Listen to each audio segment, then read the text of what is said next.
सावली के भादरवा गांव से ये खबर सामने आ रही है, जहां पर पुरुषोत्तम रूपाला के विरोध के मद्देनजर भारतीय जनता पार्टी के प्रवेश बंदी के बैनर जगह जगह लगा दिए गए हैं। दरअसल पुरुषोत्तम रूपाला की ओर से क्षत्रिय समुदाय के खिलाफ जो विवादित टिप्पणी की गई थी, उसका विरोध अब भी थम नहीं रहा है। तब सावली के भादरवा गांव में क्षत्रिय समुदाय की ओर से पुरुषोत्तम रूपाला के खिलाफ विरोध जताते हुए भाजपा के होद्देदारों और अग्रणियों के प्रवेश बंदी के बैनर लगा दिए हैं। आपको बता दें कि क्षत्रिय युवा गांव के प्रवेश द्वार पर ही बैठे रहते हैं। जिला पंचायत के प्रमुख गायत्री बा महिड़ा और सावली तालुका भाजपा प्रमुख के गांव में ही भाजपा का विरोध होते राजनीति इस वक्त गरमाई हुई है।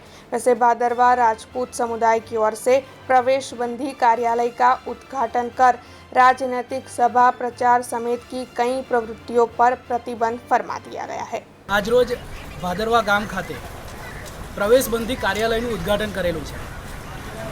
છેલ્લા કેટલા દિવસોથી રૂપાલાના વિરુદ્ધમાં રાજપૂત સમાજ ક્ષત્રિય સમાજ એનો વિરોધ કરી રહ્યો છે કે જેઓએ રાજપૂત અને ક્ષત્રિયોનું લાગણી દુભાઈ છે। એમને જે નિવેદનથી આખો સમાજ જ્યારે દુઃખી છે, તો આખો સમાજ આજે આખા ગુજરાતમાં નહીં પણ આખા ભારતની અંદર એક છે, ત્યારે રૂપાલાની એક ટિકિટ રદ કરવામાં નથી આવતી।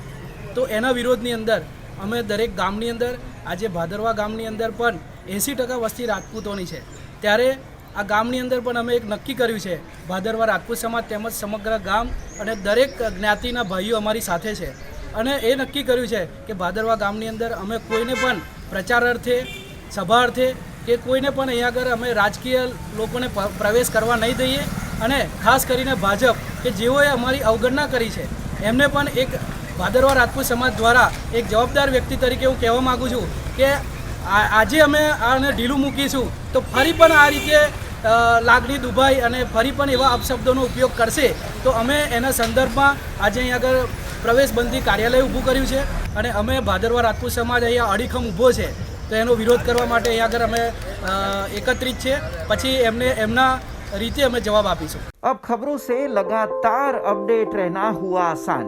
BRG न्यूज आपके मोबाइल स्क्रीन पर।